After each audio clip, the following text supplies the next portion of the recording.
Welcome to Mr. Creepy Teller. This is our 11th episode of Creep Tales. Tonight's chilling tale is called The Curse of Charlie Charlie. So, grab your headphones, dim the lights, and prepare yourself for a story that will haunt your thoughts.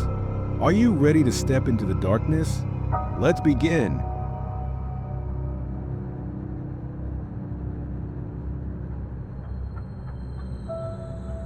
The rain poured relentlessly as the wind howled outside.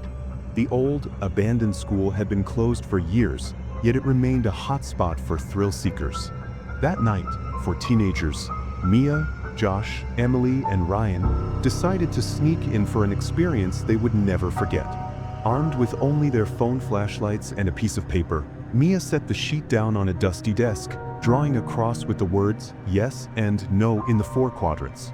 She carefully placed 2 pencils on top, balancing one over the other. "Are you sure about this?" Emily asked, her voice trembling. Josh smirked. "Oh, come on, it's just a game." Ryan scoffed. "Yeah, a stupid internet trend. Let's just get this over with." Mia took a deep breath and placed her fingers gently on the paper. "Charlie, Charlie, are you here?" For a moment, nothing happened. The group exchanged uneasy glances. Then, the top pencil slowly turned toward yes. A collective shiver ran through them. "Wind," Ryan suggested, his voice faltering slightly. "There's no wind in here," Mia whispered. Emily clutched her phone tightly, her camera recording everything. "Ask something else," she said, her curiosity battling her fear. Josh leaned in. "Charlie, Charlie, will we die tonight?" The pencil didn't move at first. Then, it violently spun toward yes. A loud bang echoed through the hallway. The door they had entered through slammed shut on its own. "That wasn't funny, guys," Emily shrieked, spinning around. "No one did anything," Ryan yelled. The air grew thick, almost suffocating. The temperature plummeted, and their breath became visible in the eerie glow of their phone lights. "This is stupid," Josh muttered, swiping the paper off the desk. The pencils tumbled to the floor. Then a whisper, low, guttural, coming from the far corner of the room. "You shouldn't have done that." Emily's phone flickered, and the screen distorted as though something unseen moved through the frame. She gasped, stumbling backward. "Something's in here with us." Suddenly, lockers down the hallway rattled violently, banging one after another in a domino effect. A shadow darted past the doorway. "We need to leave," Mia cried, grabbing Emily's arm. They sprinted toward the exit, but the door wouldn't budge. It was as if an unseen force held it shut. "Help!" Ryan banged on the door, his knuckles turning white. Laughter filled the air, distorted, inhuman. The lights on their phones flickered before shutting off entirely. They were plunged into darkness. Josh fumbled with his phone, his breath ragged. Come on," he hissed, desperately trying to turn it back on. Then, the whispering returned, this time all around them. Voices overlapping, growing louder, closer. "Charlie, Charlie, you asked, now you must play." Emily screamed as something cold brushed against her cheek. She stumbled back into Ryan, who yelped, feeling something sharp graze his leg.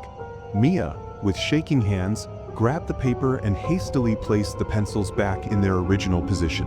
"Charlie, Charlie, can we leave?" she pleaded. Silence. The pencils remained still. A scraping noise came from the ceiling. Slowly they all looked up. A figure clung to the rafters, its face obscured by shadows. But its eyes, glowing, empty voids, bore into them. "Run." The voice whispered, this time directly behind them. The door burst open on its own. Without hesitation, they bolted, running faster than they ever had in their lives. As they reached the school gates, Mia dared to look back. The door slowly creaked shut. The whispering faded, but just before it did, she heard it again. "See you soon." The group never spoke of that night again. But they all knew Charlie wasn't just a game. It was a call. And calls always get answered.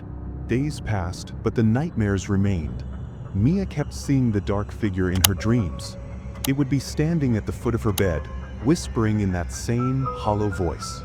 Emily refused to leave her house after sunset, while Ryan constantly looked over his shoulder, convinced something was following him. Josh, on the other hand, laughed it off until he woke up to find scratches on his arms. Deep, jagged marks that hadn't been there when he went to bed. He covered them up, told himself it was nothing. But the next night, he woke up to the feeling of breath on his neck. A shadow loomed over him, whispering in his ear. "You never said goodbye." Josh screamed, scrambling out of bed. His phone flickered to life, and there it was, the game board, perfectly placed on his desk, the pencils balanced once again. His heart pounded as he grabbed the paper and held his breath. He forced himself to whisper, "Charlie, Charlie, can I say goodbye?" The pencil moved, so fast, so violently, that it flew off the table. The door to his room slammed shut. And then silence. Josh never spoke about what happened that night. But when Mia, Emily, and Ryan saw him the next day, they knew. He was never the same again.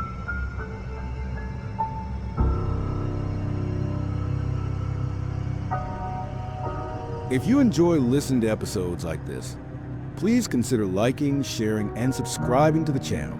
Your support helps us continue bringing you spine-chilling stories like these. Stay tuned, because even darker tales are just around the corner.